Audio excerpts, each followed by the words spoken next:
Calcium की बोतल पिलाई है और उसका काम है दूध बढ़ाना, इसके शरीर को फिट रखना।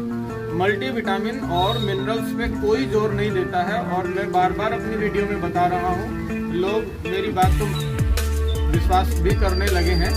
मल्टीविटामिन और मिनरल्स ही वो जादू की छड़ी है जो हमारे किसी भी पशु को प्रजनन अंगों को मजबूत करने का काम करती है। उसी की वजह से हमारा पशु गाभिन ठहरता है, और उन्हीं की कमी की वजह से हमारे जो पशु के प्रजनन अंग हैं वो अविकसित रह जाते हैं।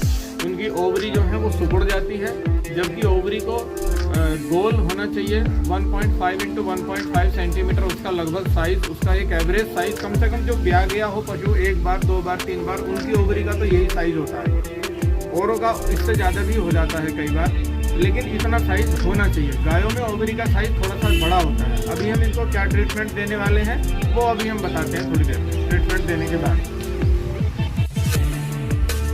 दोस्तों, अभी हमने जिस भैंस को देखा, उस भैंस के जनन अंग, जैसे कि मैंने अभी थोड़ी देर पहले ही आपको वीडियो में बताया था, उस भैंस को चेक करने से पहले उसकी ओवरी जो है वो श्रिंक हो रही है, सिकुड़ रही है, बेर की गुठली की तरह से हार्ड हो रही है। ऐसा नहीं होना चाहिए।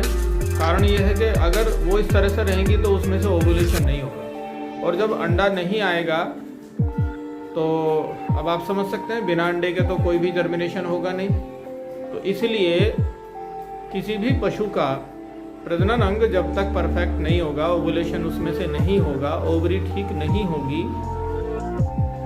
तो उसमें इस तरीके की दिक्कत बनी रहेगी। बहुत सारे पशु आपने देखे होंगे कि वो कंसीव करते हैं, लेकिन कंसीव करने के बाद अबॉर्ट कर जाते हैं, उनमें अबॉर्शन होता रहता है, बार बार हैबिचुअल अबॉर्शन की समस्याएं उसमें आती हैं।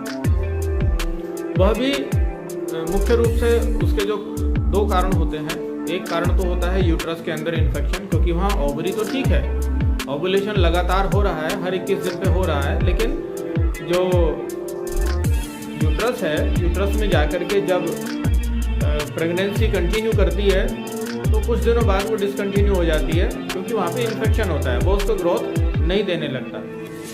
एक कारण ये है। दूसरा कारण ये भी है कि उसमें न्यूट्रिशनल डेफिशिएंसी होती है। तो ऐसी कंडीशन में यूट्रस के अंदर एक प्रॉपर ब्लड फ्लो होना चाहिए, ताकि वहाँ पे न्यूट्रिशंस जा सकें। उस एम्ब्रियो को डेवलप करने के लिए उसे प्रॉपर न्यूट्रिशन मिलना भी बहुत ज़रूरी है। तो ऐसी कंडीशन आप देख भी रहे हैं, न्यूट्रिशंस की कमी की वजह से है। और जहाँ हम हैं यहाँ बेसिकली जो भी मेन चारा है वह भूसा मिलता है, और जहाँ जहाँ भूसे का इस्तेमाल होता है उन पशुओं में खासकर से मिनरल डेफिशिएंसी देखने को मिलती है, क्योंकि खल और चोकर ये आपके कैल्शियम की पूर्ति कर सकते हैं, फास्फोरस की पूर्ति कर सकते हैं, 1-2 मिनरल्स की पूर्ति कर सकते हैं, लेकिन जो ट्रेस मिनरल्स हैं हमें जो चाहिए वो नहीं देते हैं। और लोग अलग से विटामिन भी नहीं पिलाते हैं, जबकि विटामिन ई का बहुत बड़ा रोल इसके अंदर होता है। विटामिन ए, विटामिन एच, ये सारे विटामिन्स मिल करके एक कॉम्बो पैक के तौर पे जब कंटिन्यू किसी भी एनिमल्स को दिए जाते हैं, मिनरल्स लगातार दिए जाते हैं, मिनरल्स की गोली लगातार दी जाती है, तब कहीं जा कर के उसकी ओवरी एक परफेक्ट ओवा को रिलीज करती है, तब कहीं जा कर के उसके प्रेग्नेंट होने की संभावना बनती है। अब ऐसी कंडीशन में ये पशु या इसके जैसे तमाम पशु वो इसीलिए कंसीव नहीं कर रहे हैं क्योंकि वो पूरे रात दिन भूसा खाते हैं, उनको अलग से न्यूट्रिशन चीज़ें नहीं मिलती हैं, उनको खिलाना चाहिए। तो मैं आज आपको 2-3 चीज़ें इस वीडियो में बड़ी महत्वपूर्ण बता रहा हूँ। नंबर 1, ऐसे पशुओं को जो प्रॉपर हीट में आ रहे हैं और कंसीव नहीं कर रहे हैं, इनको बहुत अच्छे से कुशल तरीके से उसकी ओवरी की जांच करें, यूट्रस की जांच करें, उसमें कोई इन्फेक्शन तो नहीं है। इसके अलावा उसमें ये देखने की ज़रूरत है कि ये कितनी बार से परेशान कर रही है या हो रही है।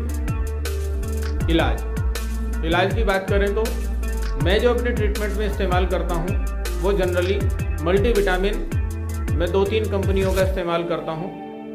एक जो मेरे लिए है सबसे अच्छा, मैं जिसे मानता हूँ, गूगल पे भी सर्च किया हुआ है, वो गूगल पे भी कई बड़ी बड़ी कंपनियों के ब्रांड से भी उसको बेहतर गूगल बताता है उसके कंपोजिशन के हिसाब से, और रिजल्ट तो हम देख ही रहे हैं मार्केट में, उसका रिजल्ट भी बहुत ज़बरदस्त है। ऑस्टोविटैच जो अभी इस बच्चे को भी हमने रिकमेंड किया है। दूसरी इसकी मात्रा 15 ml सुबह 15 ml शाम, बस इतना ही काफ़ी है।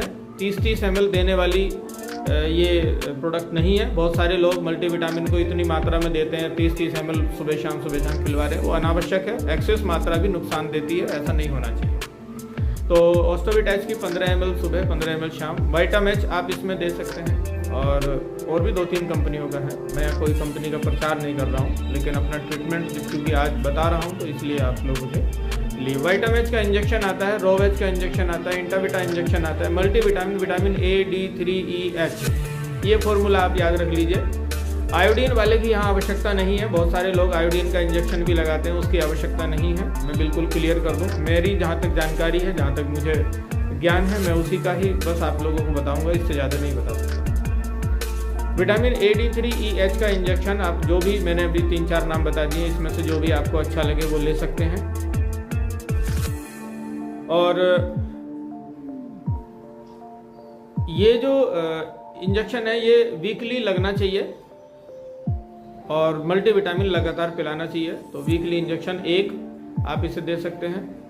साथ में एक अच्छी कंपनी का मिनरल्स आप दे सकते हैं। और मिनरल्स की गोली यदि आप देते हैं, बोलस बोलते हैं जिसको, तो मैं बोलस ज़्यादा रिकमेंड करता हूँ मिक्सचर के बजाय, क्योंकि उसमें एक फिक्स मात्रा में मिनरल्स जो है वो पशु के चारे में होते हुए उसके पेट में जाते हैं।